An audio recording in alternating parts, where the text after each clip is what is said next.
Кутман таң, ардактуу көрөрмандар, эгерде ким жаңыдан биздин каналга кошулган болсо, Кутман таң дейбиз дагы. Биз бир көрсөтүүбүздү мындан ары да улантабыз. Ооба, көрсөтүүбүздү улантабыз, анан биз дароо эле сиздер менен коноктор менен тааныштыргыбыз келип жатат, анткени бизге абдан кызыктуу коноктор келип калышкан учуру. Бүгүн бизде мейманда Орозманбетов Азат жана ошондой эле Эрлан Базаркулов деген эң сонун таланттуу жигиттерибиз келген. Саламатсыздарбы? Саламатсыздарбы. Таңкы маанайыңыздар кандай? Таңкы маанайыбыз абдан жакшы. Эмнегедир бүгүн пирамидага чыгабыз деп кечүүтөн бери даярданганбыз. Эрте турдуңар. Эрте турдук. Эң жакшы экен, негизи баягы ар бир адам өзү таңды башкача тосот го. Мисалы мен таңды эртең менен бештен кандай тососуң таңды? Мен музыка укканды жакшы көрөм. Таң атпай туруп элдердин баарынын уйкусун алып, мен таңды жөн эле карапайым адамдардай эле жөн эле тосконду жакшы көрөм, кадимкидей эле туруп. А сиздер таңды кандай тососуздар? Биз деле ошо сиздер сыяктуу туруп физзарядка жасап 10 км чогулуп Таңды тосконума бүгүн эле болду окшойт мен. Таңды тосуп жакшылыктайт уйкуну. Уйкуну аябай жакшы көрөм биз. Көп уктап калып эле көп нерседен калып. Чынында бирок эрте турган жакшы экен. Бүгүн билдим да эрте турган кандай. Негизи баягы Алла Таалам ушул эртең менен эрте күн чыга элек деген ойгонсо, дейт күн менен кошо ар бир адамдан рызкысын чачат экен да. Андыктан келиңиздер, эч кимибиз кечке саат 12-1 чейин уктабайбыз, таң атпай күн менен кошо ойгонуп, рызкыдан кур калбайлы. Анан бул сөздү козгогонунун себеби жалпы баягы биздин кыргызстандыктарды дагы бир жолу уйкудан ойготуу максатында бир шаңдуу чыгармаңыздардан тартып берип коесуздарбы? Кеңиздер анда эмесе. Майя Виктана келип да андай чыгарма. Кеңиздер анда эмесе ушул жаңы туруп аткандарды бир ойготуп, ушул Ала тоо кыргыз жерибиз. Кел жигиттер, кел кыздар деген жагымдуу чыгарманы ушу сиздерге арнап. Эң сонун.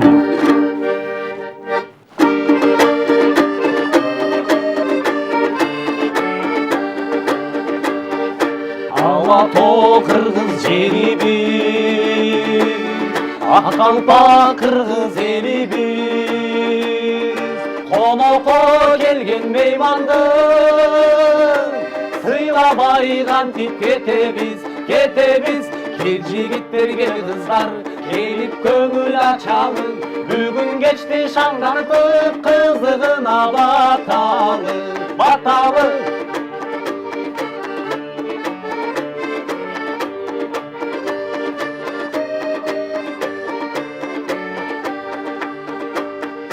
Ырдамак биздин салтыбыз, ырыстуу кыргыз калкыбыз, ырдамай кары жашыбыз, ыр менен чыксын даңкыбыз. Кел жигиттер, кел кыздар, келип көңүл ачалы, бүгүн кечти шаңдартып кызыгына баталы. Кел жигиттер, кел кыздар, келип көңүл ачалы, бүгүн кечти шаңдартып кызыгына баталы. Эң сонун. Кел жигиттер, бүгүнкү таңды биз менен тосолу. Биздин көрүүчүлөр ойгонду болуш керек. Анан кийин сиздерге эскертүү. Эгерде сиздер биздин конокторго, бүгүнкү конокторго суроо же калуу тилек жазгыңыз келсе, жибергиңиз келсе, WhatsApp'тан, экраныңыздан көргөн WhatsApp номерибизге жиберсеңиз болот. Биз ар бир сурооңуздарга жооп берүүгө даярбыз. Эң сонун жигиттер, менин алгач ушул сиздердин баягы ырдап жатканыңыздарды угуп, баягы ушул жерде отуруп менде бир суроо пайда болду да. Сиздер негизи баягы жаштын тилегин берет деген эзелтен айтылган жакшы көп бар да. Өзүңөр баягы бала чагыңыздарда эмнени кыялданчу элеңер? Жана Кудай буйрса азыр кичине эстрада жака аралашып келе жатасыздар. Дагы эмнени кыялданасыздар? Ошо негизи эле бала чагыңыздарды эскертип өтсөңүз. Мен негизи бала чагымда спортсмен болом дечкем. Спортсмен болуп, Кыргызстандын желегин желбиретем деп ушу башыма ушул 9-класс, 8-класс кезиме чейин комузду кичине үйрөнчүмүн. Мамам жак өзү музыканттар бүт. Папам жактагы, анан күрөшкө барып, спорт менен займестечүмүн. Анан ушу шаарга келип калганда эле ушу музыканттардын чөйрөсүнө олумда болуп калдым. Музыкальныйга тапшырып салышты. Музыкальныйга өзүм дагы кызыгып калдым. Музыкальныйга тапшырып, анан ошонун ары музыкант болуп калдым. Азат мырза. Сиз Азат мырза. Мен негизи бала чагыман ушу музыкага кызыгып жүрчүмүн өзүм. өйдөгөлөр айтып калат апамдагы ушу тайжагыбызда кичине чымындар бар деп. Анан өзүм ушу негизи чөйрөгөм болот экен. Чөйрөгүмдөгү адамдар сен жакшы ырдайсың, минтип тигинт деп койсо ошого мындай эметип кетет экенсиң да, эргип алып дагы аракет кылайын деп анан. Ошол аркылуу эле мен ушул жака келип тапшырып калдым. Старобещина атында Кыргыз мамлекеттик маданият жана искусство университетинде окуп атабыз. Азыр Кудайга шүгүр жакшы буйрса. Кудай буйрса келечекте дагы кандай мисалы дагы кандай ойлоруңуз бар? Бир топ түзүп чыксаңар чыгалы деген ой бар. Келечекте Кудайым буйрса ошо Кыргызстанга эмгек сиңирген артист болсок деп тилектенебиз. Тилегиңерге биз дагы тилектешпиз, кошулабыз. Кыргызстандын бир бурчун чөйсөк деп. Кыргызстан Анан бул жерде кечиресиз, сөзүңүзгө аралашып, бул жерде дагы биз аябай сиздерге жаңы СМС каттар келип түштү. Өзүңүздөрдү тааныштыра кетсеңиздер, кененирээк кайсыл жердин кулуну болосуздар? өзүбүз нарындын кулуну болобуз. Азыр ушул моментте, ушул сааттарда ушул мамлекет искусство университетинде 3-курста окуйбуз. Нарындын Мен өзү Нарындан эле Абашы районунун азыркы Казыбек деген айылынан болом. Эң сонун таланттардын мекени болгон айтылуу Атбашыдан болот экенсиздер да. Анан Кудай буйрса быйыл 3-курсту уже болдуңуздар, аяктадыңыздарбы? 3-тө болот. Качан жаңы клип тартып мындай деген ой максаттар бар. Продюсерлер менен иштешелүү деген ой максаттарыңыздар барбы? Же ушундай сунуштар келип жатабы күндөрдө? ой максаттарыбыздар бар.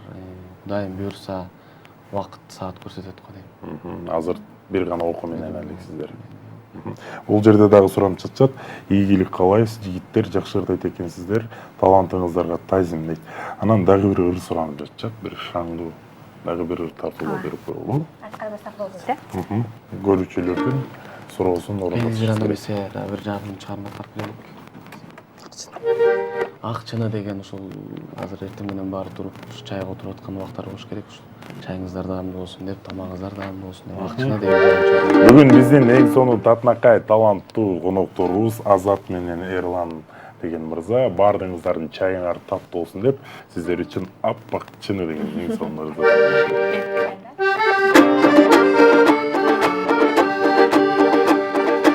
Чаңкаганда чай ичкин деп сен мага элек кылып берген элең жаш суун колдон түшүп сынып калдык окустан эй атаган ат өмүрүмдүн аздыгын акчыны эй акчыны атаган ат өмүрүмдүн аздыгын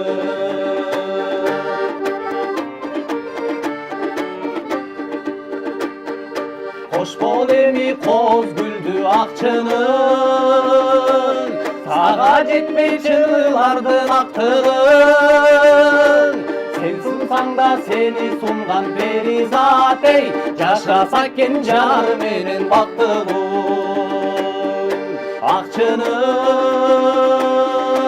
эй акчынын Жашаса экен жар менен бактылуу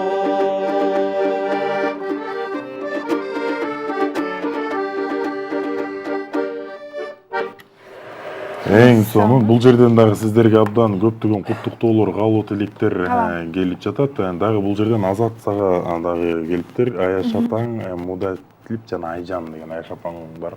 Сага салам жолдоп ишти. Бул жакта көптөгөн СМС каттар келип жатат. Ийгилик каалап жатышат. Андан кийин ошо Азаматка азаматсыздар дейт. Андан кийин жоготуп алдым. Биз Аяш атаң Муталип Айжан молодец өркүндөп өсө бер дейт. Баягы ар бир бала, ар бир инсан негизи ушул чыгармачылыкта жүргөн инсан бир белгилүү адамды же бир белгилүү ырчы же бир белгилүү актёрду карап баягы орусча айтканда кумир деп коет го, кумир тутуп ошого окшошкусу келет. Ошону туура баягы чыгармачылыкка болгон баягы бир селпинүүсү да ошол адамдардын баягы иши дагы баягы аябай чоң түрткү берет да. Анан сиздердин баягы кумириңиздер кимдер эле жаш кезиңиздерде кыялданган, мен мондой болсом, мага ушул жагат деп ушул күнгө чейинкичи? Менин ошо кумирим ушуга чейин Султан Садыралиевди кумир тутуп келем. Ушуга чейин ошол киши көргөндө өзүм мындай башкача болом да. Ошондо сабак алгым келейин. Ошонун сөздөрүн уккум келейин. Сиз жазат. Біз эми мен көбүнчө чет жактан көп күмүр тутам, чет өлкөдөн. Мен азыр күмүр туткан ырчым орус Муслим Магомаев деген жакшынакай операчысы бар. Ошону аябай күмүр тутам. Эң жакшы, мен дагы кичинекей чагымда күмүрүм бар болчу, ал итальянс. Мен айтып койсом, айтып койчу. Туура айтамбы? Туура айтасың. Ошол адамга кебете мокшош болсо деле баягы шляпа кийип ошол адамды туурап бийлеген жакшы көрчүмүн да. Анан биз суроо пайда болду. Азыркы учурда бул ачуучундук бар, бул мойнубузга алышыбыз керек. Азыркы учурда эстрада ырдагандар көбүрөөк эл арасында көбүрөөк таанымал болушуп, эл өзүн алып жүрүшөт да. Анан кийин сиздер ошол бул фольклорду тыштап эстрадага өтөйүн деген оюңар жокпу келечекте? Негизи биздин чынында өзүбүздүн факультетибиз эстрада. Бирок өзүбүз кызыгып фольклор жагында алып жүрөбүз. Чынында эстрада жагында окуйбуз. Эстрада жагында окуйбуз. Азыркы учурда баягы Кыргызстандын эстрадасы Кудайга шүгүр, бул көргөнгөндөй жакшы деңгээлге жетип жатат. Анан дагы кандай деңгээлге деген баягы өзүңүздөрдүн баягы эми ушул жаатта жүргөндөн кийин ойлоносуңуздар да. Кандай болсо деп кыялданасыздар. Эстрада эмес дагы өссө деп кыялданабыз, бирок ушу фольклор жагы кыргыз болуп жаралгандан кийин ошо фольклор жагы дагы өссө деп. Демек сиздерге эстрада жагына караганда ушу фольклор улуттук музыка сиздерди көбүрөөк кызыктырат экен да? Десек дагы болот. Десек дагы болот. Бирок өзүбүз эстрада жагында окуйбуз. Экөөнү тең бирге алып кеткенге аракет кылабыз да. Анан ушу биздин эстрадага жаңы нерсе киргизгиңер келбейби? Мисалы, эстрада менен фольклорду алкаштырып, же группа түзүп деген, топ түзүп дегендей. Ошондой ойлорубуз дагы бар, Кудайым буйруса, күбө болосуздар. Сыр болбосо бөлүшүп кетсеңиздер кандай топту күтсөк болот? Келечекте Тобубуздун атын кое элекпиз, бирок Кудайым буйруса угасыздар, Кудайым буйруса. Бул топто сиз Азатмырза жана Эрлан болосуздар, же дагы башка? Дагы бирөөбүз бар. бул жерде биздин Эрлан мырзага жакшынакай каалоо тилектер келиптир. Ассалому алейкум, кутман таң. Эрланчы ийгилик ар дайым алга алдыда жүрө бер, сенин досуң Эламан деп. Биякта башкачараак жазып коюптур, дос кең деп. Дагы бул жерде дагы сиздерге дагы каалоо тилектер абдан көп келип жатат. Саламатсыздарбы? Азат, Эрлан, ишиңиздерге ийгилик дейт. Урматтуу телекөрүүчүлөр, сиздердин каалоо тилектериңиздерди баягы көбүн кимдир бир күн баягы окубай калсак, кайтпай калсак кечирим сурайбыз. Ал анткени бул жерде аябагандай көптөгөн СМС билдирүү келип жатат. Анан бул жерде менин оюмча кыздар окшойт. Канчанчы жылкы болосуздар? Кайсы райондо туулуп өскөнсүздөр деп. Кайсы жылкы болосуздар? Айтып кеткендей эле мен өзүм 96-жылкы болом. Нарын областында караштуу Орто Нура районунун Байказак айылынан болом. Мен 97-жылкы болом. Ат Башы районунан. Жезде талантыңыздар ташкындай берсин, бактылуу болгула деп, балдызыңыз акылай. Эң сонун келиңиздер, бул жерде дагы ыр суранып жатышат. Бир шаңдуу ырларыңыздардан тартылып берип койсоңуздар жакшы болот эле. Келиңиздер, анда эмесе сураныштар боюнча ушу сулууларга суктанууга якын бар деген жагымча.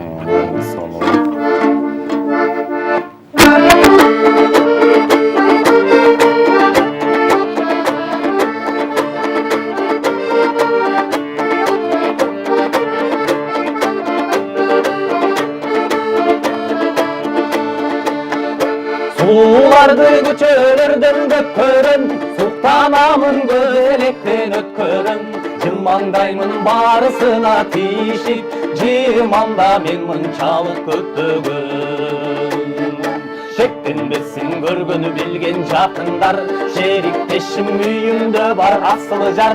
Сооруп алган чечекейим десең да, сулууларга суктанууга якын бар. Сулууларга суктанууга якын бар. Олоң чачты көчөлөрдөн көпкөрөн, олкук ташып ошол замат өзгөрөн. Олук канды сурабагын айтпагын, 30 жашта мен мынчалык көптөгөн. Шектенбесин көргөнү билген жакындар, шериктешим үйүмдө бар асылы жар. Сууруп алам чечекейиң десең да, сууларга суктанууга якын бар. Сууларга суктанууга, сууларга суктанууга акын бар.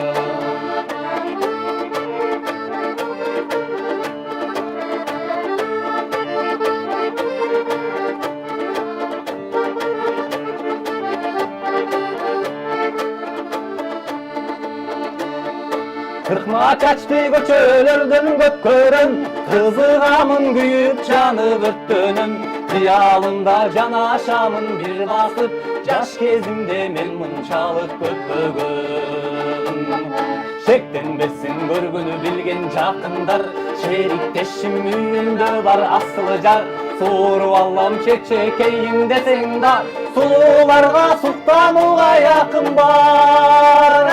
Сулууларга суктанууга, сулууларга суктанууга акын бар. Сулууларга суктанууга, сулууларга суктанууга акын бар.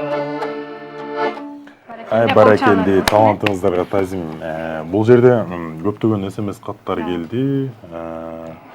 Алардын бардыгын баягы окуп жетише албай калышат окшойт. Анан бул жерде биздин Эрлан деген жигитибиз дагы баягы өзгөчө комузу менен башка тилде дагы ырдай аласыз да. Мисалы орус тилинде дагы. Анан ошол нерсени суранып жатышат бул жерден Эрландан. Смуглянка дейт го. Смуглянка деп тыйылдап берип коесуздарбы?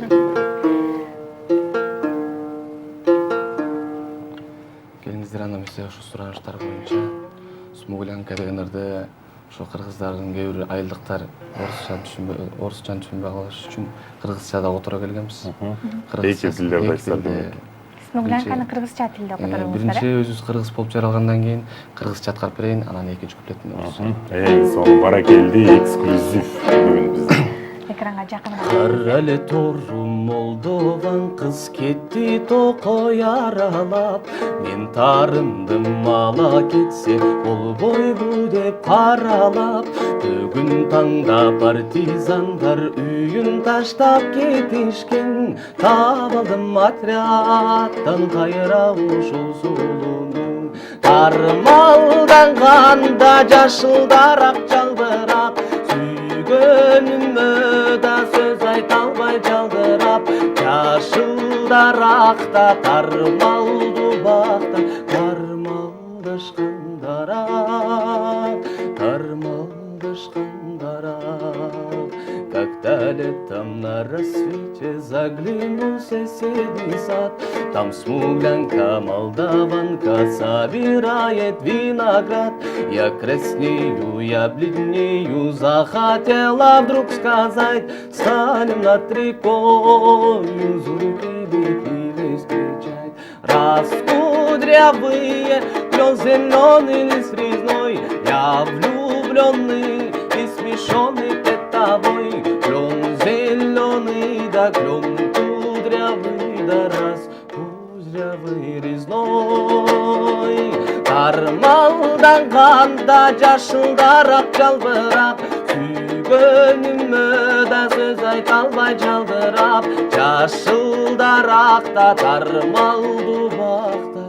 Тармалдашкандарак, тармалдашкандарак.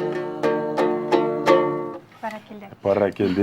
Бул жерде дагы бизде дагы сиздерге абдан сонун бир табышмактуу жууп суроо беришиптир бул жерде. Саламатсыздарбы, меймандарга суроо дейт. Кыргыздардын акчасын эсептесе канча сом чыгат? 1 сомдон 5000 сомго чейин дейт.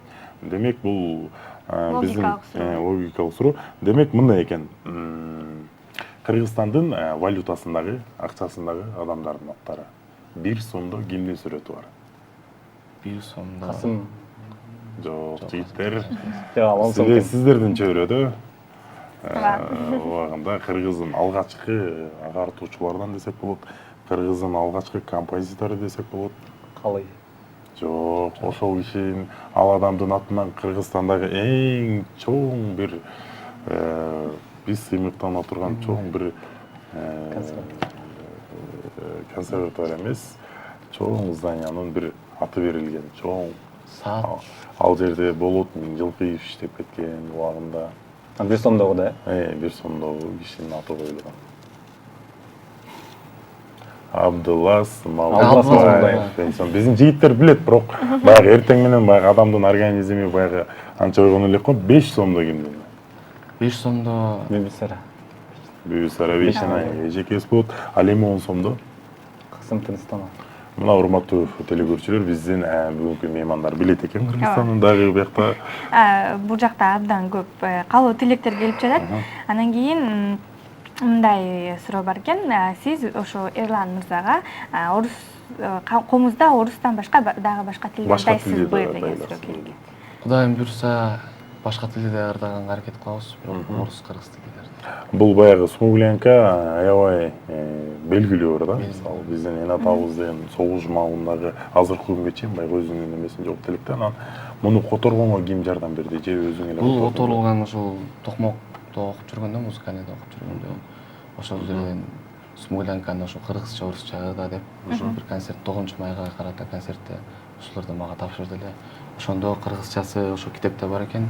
Ошондо китептен окуп калып эле ошол жерден жаттап, анан кыргызча, орусчаны ошо 9-майда аткаргам. Демек Токмок шаарынан атап ушул күнгө чейин аткарасыздар. Дагы бир чыгарма суранып өтөлү, акыркы жыйынтык чоочу чыгарма. Бул жакта Сыймык Байкенин ырларынан комуз менен суранып жатышат. Кандай дейсиздер? Анан дагы Асанкалы Керимбаевдин Сыймык Байкенин ырлары ошо кассетабыз үйдө алып калыптыр, бирок Шаңдурак бир жагымдуу чыгармаларды аткарып берген. Жакшы болот.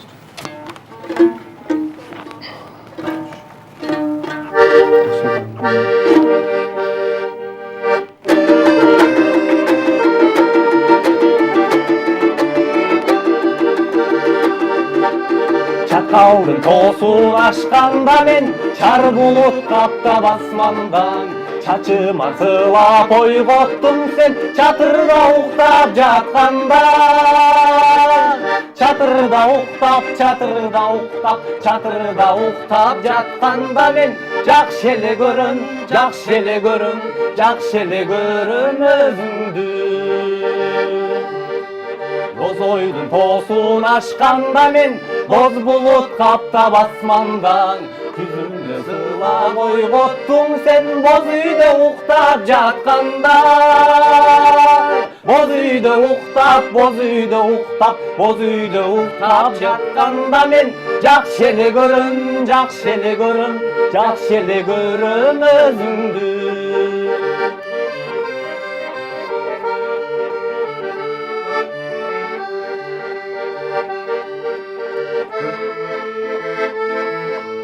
көк ойдун тоосун ачканда мен көк булут каптап асмандан көзүмө сыйлап ойготтуң сен көлө уктап жатканда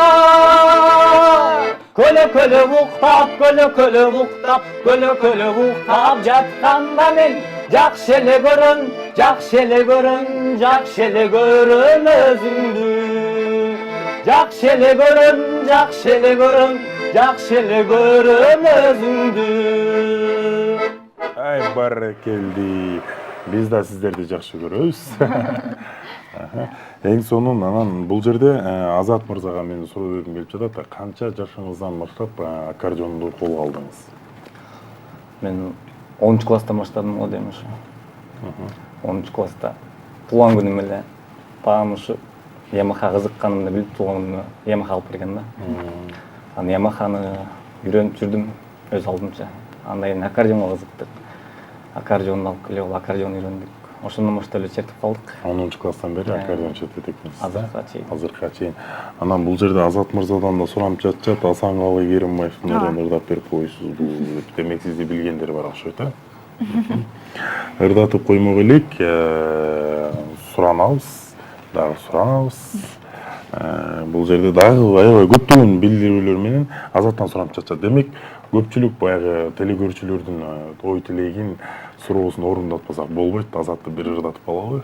Кыргыздын белгилүү бир чыган Асанкалы Керимбаевдин Ак булуттарды суранып жатышат көбүнчөсүн. Ак булуттар болсо анда кыскача бир куплет ырдап берейин. Эң сонун.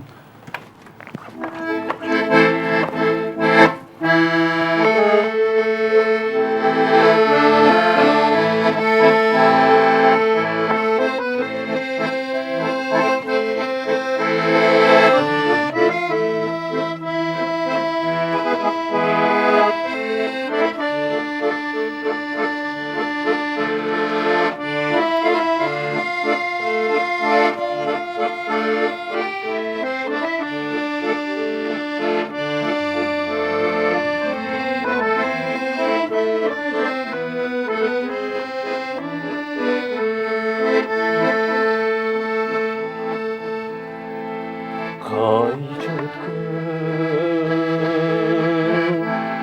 тагдыр менен жолго чыгып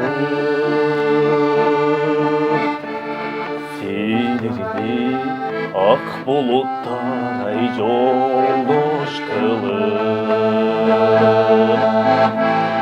мен келип алтын кумду көлдегине олтурам эскерүүдөн içten sızıp olturam eskerүүдөн içten sızıp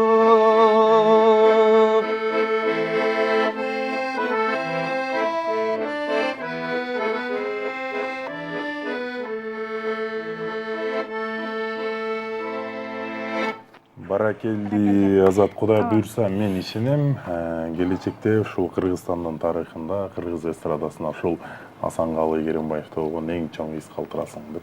Ал эми азыр биздин убакытыбыз тилекке каршы соңуна чыгып келди. Андан кийин сиздерге эркин микрофон берип эл менен амандашып, Кутмантан калып кетсеңиздер болот. Биринчиден кыргыз элибизде тынччылык болсун, тынччылык, токчулук, молчулук болсо той болот. Тойлор көп болсун. Тойлордо чыгып тургулар. Тойлордо чыгып туруңуздар. Бул тойдо музыкант керек болду эле бизге күнүңөр түшүп калсын. Эң жакшы. Түшүнө той кирет дегендей. Ошо мен деле ушул дос балам айткан. Кошуласыз. Кошулам. Той болсун. Тойго Дайым биз барып туралы деп болду. Сиздерге ыраазычылык билдирели, таң атпай биздин маанабызды көтөрүп, өзүңүздөрдүн маегиңиздерди куруп бергениңизге чоң ыраазычылык билдиребиз. Анан көрсөтүүбүздү улантабыз. Бүгүн бизде конокто Орозмамбетов Азат аккордеончу жана Эрлан Базаркулов комузчу. Кадырлуу Биз дагы жалпы телеканалдын атынан сиздерге чоң ыраазычылык билдиребиз. Чыгармачылык чоң ийгиликтерди каалайбыз.